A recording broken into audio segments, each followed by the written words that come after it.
Hello everyone, welcome back to financial Pathshala. आज मैं एक बार फिर से आपके साथ एक बहुत ही इम्पॉर्टेंट टॉपिक के बारे में बात करने जा रही हूँ, जो है सिबिल स्कोर। तो पूरी तरीके से इस सिबिल स्कोर के बारे में जानने के लिए मेरे साथ एंड तक इस वीडियो में जुड़े रहें।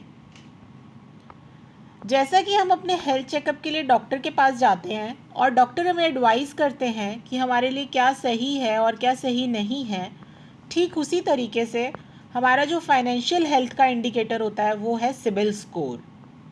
ये सिबिल स्कोर हमें बताता है कि हमारी फाइनेंशियल हेल्थ अच्छी है या उसमें कुछ इम्प्रूवमेंट की ज़रूरत है। तो चलिए हम जानते हैं कि सिबिल स्कोर हमारी फाइनेंशियल हेल्थ को कैसे इंडिकेट करता है। तो सबसे पहले हम सिबिल स्कोर के रेंज की बात करते हैं। जो एक्सेलेंट स्कोर है उसका रेंज रहता है 750 से 900 का। एवरेज स्कोर की रेंज रहेगी 650 से 750 की। फेयर स्कोर रहेगा 550 टू 650 और जो बैड स्कोर है वो रहेगा 350 टू 550। देखिए, जो बैंक्स हैं वो सिबिल स्कोर को देख करके आपकी रेटिंग करते हैं और इस रेटिंग से आपके जो लोन का रेट ऑफ इंटरेस्ट है वो डिसाइड किया जाता है। आपका पास्ट बिहेवियर फाइनेंशियल सेक्टर में कैसा रहा है, आपकी फाइनेंशियल हेल्थ कैसी रही है पास्ट में, ये सब फैक्टर्स आपकी रेट ऑफ इंटरेस्ट को डिसाइड करेंगे। अब हम बात करते हैं सिबिल स्कोर को अफेक्ट करने वाले फैक्टर्स के बारे में। तो सबसे पहले हम डिस्कस करते हैं टर्म ऑफ लोन्स।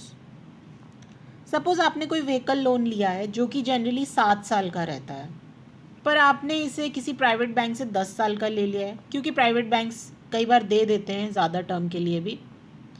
तो यहाँ आपने टर्म को अनयूजली हाई कर दिया है, इंक्रीज़ कर दिया है, तो इससे आपके सिबिल स्कोर पर इम्पैक्ट आएगा। अब जो होम लोन है उसका भी टर्म जनरली 20, 25 या 30 साल का रहता है।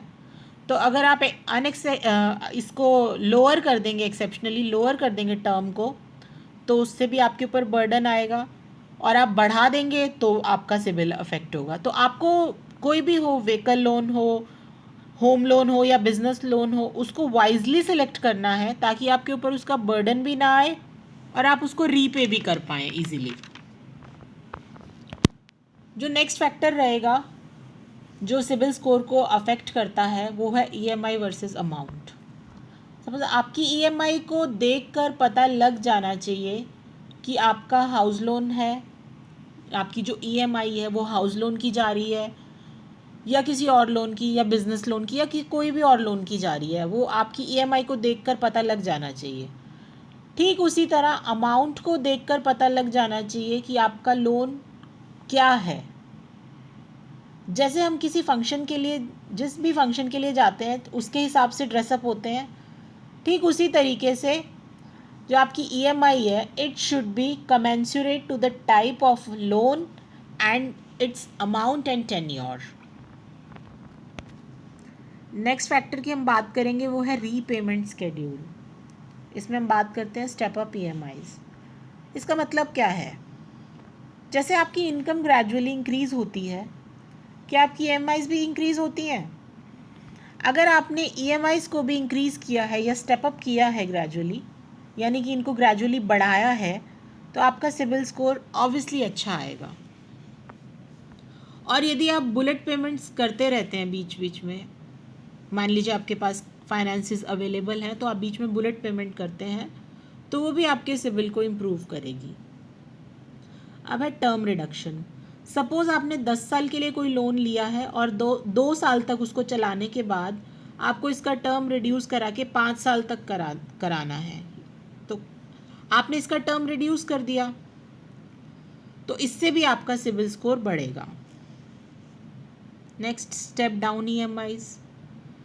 सपोज़ आपने 55 साल की एज में कोई लोन लिया है, तो अब आपकी इनकम ग्रेजुअली कम होती चली जाएगी और आपके सिबिल के ऊपर जो है आपकी एज का, इनकम का, बिहेवियर का, सब चीज़ों का इम्पैक्ट पड़ता है। तो अगर आप 55 साल की एज में लोन ले रहे हैं और स्टेप डाउन ईएमआईज का भी सहारा ले रहे हैं साथ में, तो आपका सिबिल स्कोर उससे बेटर होगा। कई बार है सिर्फ लोन लेने के लिए हम फैमिली मेम्बर्स को ऐड कर देते हैं, पर इस चीज़ का सिबिल पर असर पड़ता है। देखिए, सिबिल सिर्फ आपको लोन को ही नहीं बल्कि आपके हर तरह के फाइनेंशियल ट्रांजैक्शन का रिकॉर्ड रखता है, क्योंकि सिबिल की liaisoning financial sectors, banks, NBFCs, consumer finance companies सबके साथ इनकी लाइजनिंग है। तो सिबिल के पास ये सब डेटा रहेगा आपका। और अगर आपकी इनकम आपके एक्सपेंसेस से मैच नहीं कर रही है, या फिर आपका लोन अमाउंट आपकी इनकम और एक्सपेंसेस के साथ मैच नहीं हो रहा है, तो आपका सिबिल अफेक्ट होगा उससे। नेक्स्ट, अगर आपके पास बहुत सारे क्रेडिट कार्ड्स हैं, बहुत सारे आपने क्रेडिट कार्ड्स लिए हुए हैं, तो ये आपके सिबिल में रिफ्लेक्ट होगा और ये शो करेगा कि आपका इनकम इर्रेगुलर है। आपके एक्सपेंसेस का पैटर्न भी रिफ्लेक्ट होता है यहाँ, जिससे कि आपके सिबिल पर नेगेटिव इम्पैक्ट आएगा। अब बात करते हैं हम सिक्योर्ड और अनसिक्योर्ड लोन्स के बारे में। आपके सिक्योर्ड और अनसिक्योर्ड लोन्स जो भी हैं, सिक्योर्ड लोन्स का जो रेट ऑफ इंटरेस्ट है वो कम रहता है in comparison to unsecured loans. फिर भी अगर आपने अनसिक्योर्ड लोन लिया हुआ है, तो जो पोर्शन रहेगा सिक्योर्ड और अनसिक्योर्ड का, सिबिल उसको भी वेटेज देगा और आपके इंटेंशंस को रिफ्लेक्ट करता है कि आपकी रीपे करने की इंटेंशन है या डिफ़ॉल्ट करने की इंटेंशन है, तो इसका सिबिल पर इम्पैक्ट आता है। सपोज आपने बहुत सारी क्वेरीज कर ली हैं regarding credit card, home loan, vehicle loan और भी किसी चीज़ के बारे में, तो ये भी आपके सिबिल में रिकॉर्ड होंगी, रिकॉर्ड रहती हैं।